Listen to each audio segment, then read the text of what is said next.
السلام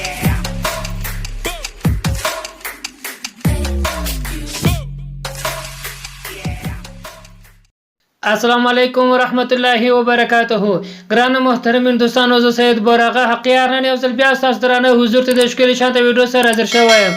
ګرانو محترمین دوستانو، موږ تاسو نن ویډیو په دې باره کې دی چې یو کس موږ ته د ټلیفون له لارې ډېر زنګونه ووایي. اوس موږ هغه نفر څنګه معلوم کړو چې دغه څوک دی چې موږ په عذابوي، زموږ مزاحمت کوي؟ د هغه د ټلیفون نمبر څنګه معلوم کړو چې په کوم شناخت کارت باندې خلاص شوی دی او په کوم ځای کې اوسیږي؟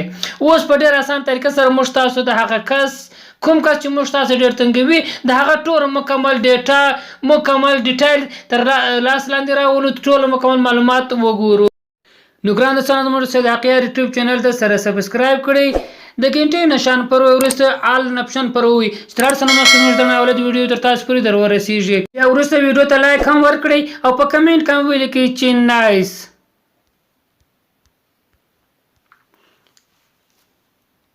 نو ګران دوستان، د هر څه نه مخکې موږ تاسو ځو پلی سټور ته. کله چې پلی سټور ته ولاړو، دلته به د سرچینګ په ځای کې به ګران دوستان تاسو سرچ کې تاسو وګورئ پاک ای سروسز، دغه به تاسو سرچ کړئ. کله چې مو سرچ کړئ دغه اول اپلیکیشن تاسو وګورئ پاک ای سروسز پر دغه اپلیکیشن دی.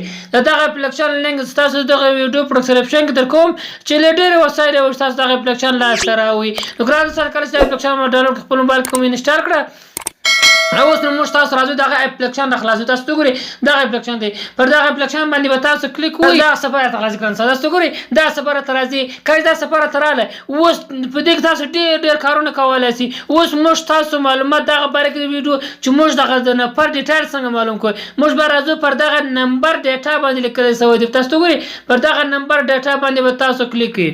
کله چې مو کلیک کړل دلته موږ تاسو دغه سفر راځي. تاسو وګورئ ډاټا 1 ډاټا 2 آل سیم ډېر شان راځي. موږ به په دغه ډاټا باندې تاسو کلیک فرق نه ورکړي، بس په دا یو ځای باندې تاسو کلیک کوئ. کله چې مو کلیک کړل موږ تاسو دا سفر ته خلاصیږي. کله دا سفر ته خلاص و، دلته راشي په دې ځای کې بس تاسو د ټلیفون نمبر غواړئ. کوم ټلیفون نمبر؟ هغه نمبر چې تاسو مزاحمت کوي دغه کس د ټلیفون نمبر ورواچوئ. بیا تاسو ګران دوستانو بیا هغه ټول معلومات تاسو په لاس درکوي. دلته به ځای ټلیفون نمبر ورواچوم.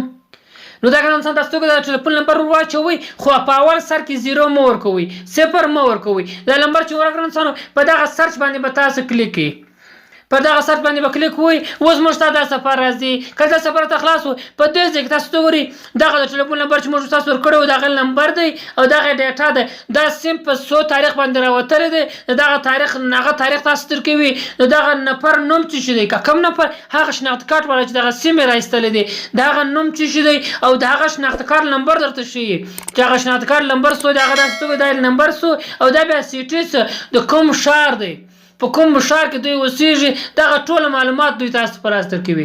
دغه ټول معلومات څو اوس تاسو دغه سیم والا دغه نمبر والا چې تاسو ډېر مزاحمت کوي په دغه طریقه سره تاسو کولی شئ دغه نمبر مکمل معلومات تر لاس لاندې کړئ، مکمل حالات تر چې وګورئ چې دی په کوم ځای کې اوسېږي او په کوم ځای کې د ځای کاروبار په کوم ځای کې په کوم شناخت کارت دا نمبر را ایستلی دی. وسلام.